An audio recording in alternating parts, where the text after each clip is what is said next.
तो क्या supreme court पर हमला करना निशिकांत दुबे को पड़ेगा भारी? क्या निशिकांत दुबे को छोड़ना पड़ेगा सांसदी का पद?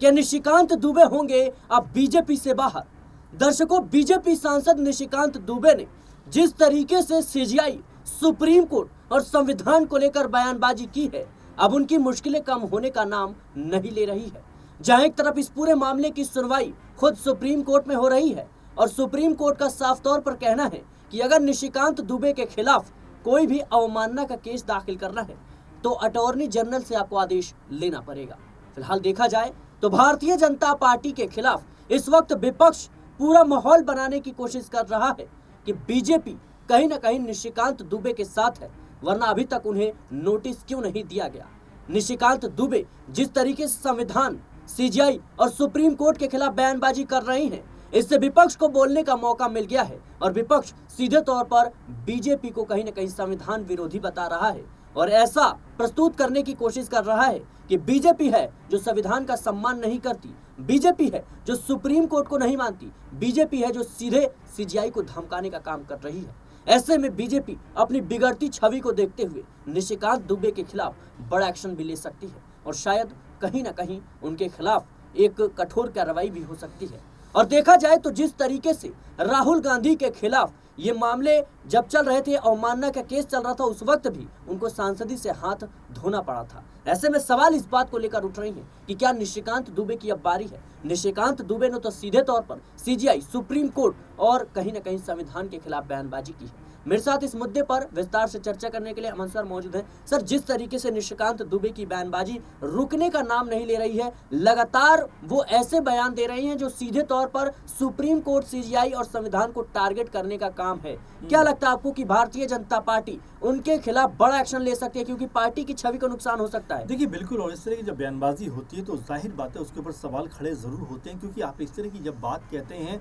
तो वो अमर्यादित भाषाओं में शुमार की जाती है, असंसदीय भाषा में शुमार की जाती है। और सीजीआई को लेकर इस तरह की बात कहना, इस तरह के बयान जारी करना, जाहिर बात है ये बताता है कि आपकी जो कह सकते हैं कि जो एक तरीके से मंशा है वो कोई बहुत साफ नहीं है। आप जो संवैधानिक संस्थाएं हैं उनके ऊपर आरोप लगाकर कहीं ना कहीं उनको कमजोर करना चाहते हैं। अब तक बीजेपी अगर कोई दूसरी पार्टी का नेता इस तरह की बयानबाजी की होती तो या तो वो जेल के अंदर होता या फिर उसके ऊपर तमाम धाराओं के तहत मुकदमे खड़े कर दिए गए होते या फिर बीजेपी की तरफ से लगातार उसको टारगेट किया जाता। लेकिन अगर निशिकांत दुबे का मामला देखा जाए तो जरा देखिए कि अभी तक किसी भी बीजेपी के नेता ने मुंह भरकर ये बात नहीं कही है कि निशिकांत दुबे ने गलत काम किया है और इस तरह की बयानबाजी की सजा उनको मिलनी चाहिए। अगर हम पार्टी अध्यक्ष जेपी नड्डा की बात करें तो भले ही वो एक बयान देते हैं कि भाई ये जो निशिकांत दुबे है इनका बहुत निजी बयान है, इससे पार्टी को लेना देना नहीं है। जरा सोचिए, इस तरह की बात करते हुए व्यक्ति जो सांसद हैं, पार्टी के बड़े नेताओं में शुमार किए जाते हैं, अक्सर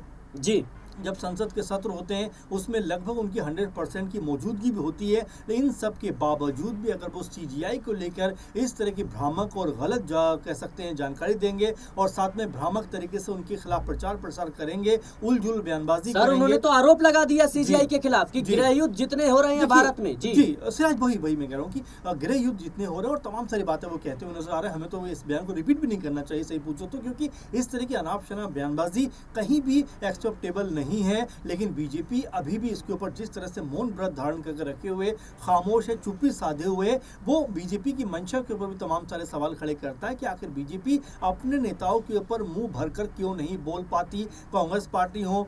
या फिर सपा हो या और जो कुछ पार्टियां हो, उनके नेता अगर छोटा सा बयान भी दे देते हैं तो बीजेपी के बड़े बड़े नेता उसके ऊपर तुरंत पलटवार करते हुए नजर आते हैं। लेकिन जब बीजेपी के नेता इस तरह की भाषा शैली का इस्तेमाल करते हैं, इस तरह की बातों का इस्तेमाल करते हैं, इस तरह की बयानबाजी करते हुए नजर आते हैं, सीजीआई को लेकर इस तरह के भाषण देते हैं, इस तरह की बातें रखते हैं, आरोप लगाते हैं, उनके ऊपर बीजेपी ना तो कोई एक्शन लेती है और ना उनके खिलाफ कोई स्टैंड लेती हुई नजर आती है। ये बड़ा सवाल बन जाता है कि भाई पार्टी अगर अपने नेताओं को इस तरह खुली छूट देगी, इस तरह से बोलने का मौका देगी, तो कहीं ना कहीं इसका गलत इंपैक्ट पड़ेगा कि अगर आज सांसद निशिकांत दुबे बोल रहे हैं तो कल एक आम आदमी भी न्यायालय की तरफ इस तरह से उंगली उठाता हुआ नजर आएगा। तो ये अच्छा संकेत नहीं है। बीजेपी को सख्त भारतीय जनता पार्टी ने ऐसे कई नेताओं को साइडलाइन किया है, जिसका समय रहते कहीं ना कहीं बीजेपी को जरूर फायदा मिला, चाहे वो रमेश बिदुड़ी हो या फिर हम बात करें नुपुर शर्मा हो, साध्वी प्रज्ञा हो, तमाम ऐसे जो लोग हैं वो कहीं ना कहीं उनका एक समय पे बड़बोलापन था, पार्टी में सक्रिय थे, लेकिन आज लोकसभा चुनाव में भी कई ऐसे चेहरों को टिकट जो है नहीं दिया गया और उन्हें साइडलाइन कर दिया गया। कैसे देख रहे हैं आप? देखिए सिराज, बिल्कुल पार्टी को इस पर सोचना चाहिए कि भाई उनकी पार्टी के नेता अगर इस तरह का गलत बयान देंगे जिससे समाज के ऊपर एक बुरा असर पड़ता हुआ नजर आता है, किसी की इमेज को आप धूमिल करना चाहते हैं, संवैधानिक संस्थाओं को आप जो है उसके ऊपर इस तरह के आरोप लगाना चाहते हैं, तो आखिर आपकी मंशा क्या है, इसके ऊपर जरूर बीजेपी को सवाल पूछने चाहिए। और जो महत्वपूर्ण बात आपने कही है कि भाई बीजेपी ने खुद भी ऐसा किया है कि जब जब उनके नेताओं ने सीमाओं को क्रॉस किया है, बॉर्डर को कह सकते हैं कि आगे बढ़कर जो गलत जुबानी का इस्तेमाल किया है, तो बीजेपी ने सबक सिखाया है, भले ही दबी जुबान में सिखाया लेकिन सबक सिखाया है। आप देखिए रमेश भिदोड़ी को लेकर किस तरह से वो बड़बोले तौर पर नजर आते थे, किस तरह से वो अनाप शनाप बयानबाजी करते हुए नजर आते थे संसद के अंदर, और जब नई संसद बनी थी उसके पहले ही दिन किस तरह की भाषणबाजी उन्होंने की थी, लेकिन बीजेपी ने साइलेंट तरीके से उनका टिकट काट दिया, उनको जो है एक तरीके से बाहर बैठा दिया। आज उनके बारे में कोई बात भी नहीं कर रहा है। दूसरा बड़ा जो है नुपुर शर्मा को आप देख लीजिए किस तरह से जो विवादास्पद बयान देती हुई नजर आती थी, आज उनके बारे में कोई बात ही नहीं करना चाहता। इस तरह से प्रियंका ठाकुर हो गई और भी तमाम सारे नेता हो गए, जहां बीजेपी ने कह सकते हैं समय समय पर सबक सिखाया। लेकिन हैरानी मुझे इस बात को लेकर होती है सिराज की अभी तक बीजेपी की तरफ से निशिकांत दुबे को कारण बताओ नोटिस क्यों जारी नहीं किया गया, क्यों उनसे नहीं पूछा गया कि भाई आपने इतनी गैर जरूरी बात को क्यों कहा, आपने इस तरह की उलझुल बयानबाजी क्यों कही। तो इस तरह की तमाम सारी बातें जो है वो निकल कर सामने आ रही है, और यहाँ पर अगर ये सब बातें होती हैं तो निशिकांत दुबे को जरूर बुलाकर बीजेपी को डांटना चाहिए, उनको समझाना चाहिए कि भाई इस तरह की बयानबाजी अगर आप करेंगे तो ये संस्थाओं के लिहाज से अच्छा नहीं है, जहाँ पर एक सांसद जो है वो एक संवैधानिक संस्था के ऊपर इस तरह के सवाल खड़े करता हुआ दिखाई पड़ता है। बिल्कुल दर्शकों, जाहिर सी बात है कि सवाल लगातार उठ रहे हैं कि आखिर क्यों निशिकांत दुबे को लेकर भारतीय जनता पार्टी चुप है, क्योंकि विपक्ष लगातार बीजेपी की मंशा पर सवाल उठा रहा है। विपक्ष का कहना है कि आखिर भारतीय जनता पार्टी क्यों निशिकांत दुबे को नोटिस नहीं थमा रही है। क्या इसका मतलब ये समझा जाए कि बीजेपी और जो बीजेपी के बड़े बड़े नेता हैं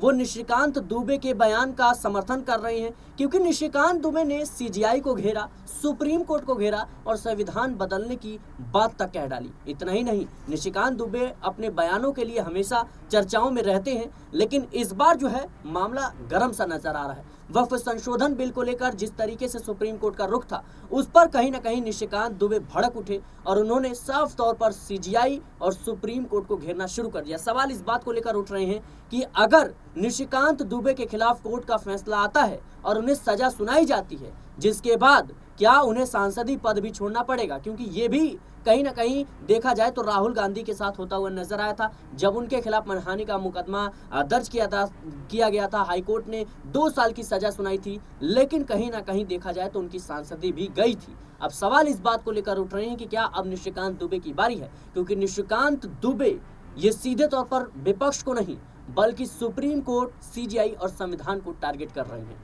देखना होगा कि निशिकांत दुबे को लेकर भारतीय जनता पार्टी का अगला कदम क्या होता है। फिलहाल के लिए इस रिपोर्ट में इतना ही। देश और दुनिया की तमाम खबरों के लिए बने रहने नेक्स्ट न्यूज़ के साथ।